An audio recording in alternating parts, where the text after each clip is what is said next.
আসসালামু আলাইকুম। এই যে সুন্দর পুরিটা দেখছেন, এটা আমি ঘরেই বানিয়েছি। আর এটা দেখতে যেরকমই সুন্দর হয়েছে, খেতে কিন্তু অসম্ভব ভালো লেগেছিল। আর এটা বানাতে যা কিছু দরকার তা আমাদের ঘরে সব সময়ই থাকে। এটা বানানোর জন্য দরকার এরকমের 1 বাটি আটা, আর সাথে স্বাদ মতো লবণ, 1 টেবিল চামচ সয়াবিন তেল, 1 চা চামচ চিনি আর নর্মাল পানি দিয়ে একটা শক্ত ডো বানিয়ে নিব। আমরা যেরকমের রুটি খাই তার থেকে একটু শক্ত বানাবো, যেহেতু এটা একটু রেস্টে রেখে দিলে আবার আরেকটু নরম হয়ে যাবে। তার জন্য প্রথম অবস্থায় একটু শক্ত শক্ত বানাতে হবে ডোটা। একটু তেল দিয়ে এখন ঢাকনা দিয়ে ঢেকে রাখবো যতক্ষণ না পর্যন্ত আমার পুরটা বানানো হয়ে যায়। পুর বানানোর জন্য আমি প্যানে একটু তেল দিলাম, আর এখানে একটু আদা রসুন কুচি দিলাম হাফ চামচ করে, আর 2টা ডিম দিয়েছি। আর এই 2টা ডিম আমি এভাবে বাটিতে ভেঙে নিয়েছি যাতে ডিমে কিছু থাকলে আমি দেখতে পাই। স্বাদ মতো লবণ দিলাম, আর এখানে দিলাম ধনিয়া পাতা, তারপরে পেঁয়াজ কাঁচামরিচ দিয়ে একটু ভালো করে ডিমের সাথে একটু ভেজে নিব। আর এখানে একটা গ্রেট করা সিদ্ধ আলু দিয়ে দিব।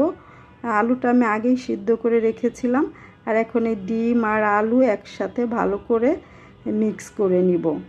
আর এই মিক্স করা হয়ে গেলে এর ভিতরে দিয়ে দিব একটু স্বাদ মতো বিট লবণ, আর টালা জিরার গুঁড়া, আর একটু চাট মশলা দিব। এখানে আর কিছুই দিব না।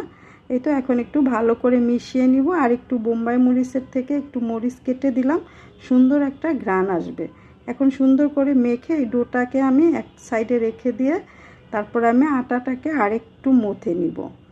একটু মথে নিয়ে আটাটা আমি কয়েক ভাগে ভাগ করে নিব, যাতে এটা সমান, যে কটা পুরি হবে সমান ভাগে যাতে হয়, সেজন্য আমি এটা কয়েকটা ভাগে ভাগ করে নিলাম। আর এখন ছোট একটা রুটি বেলে নিব।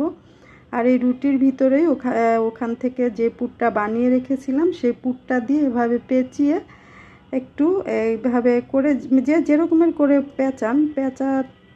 একটু পেঁচালেও হবে বা ভাঁজ করলেও হবে, যে যেভাবে পারেন একটা পুরির আকারে এটা শেপ দিতে হবে।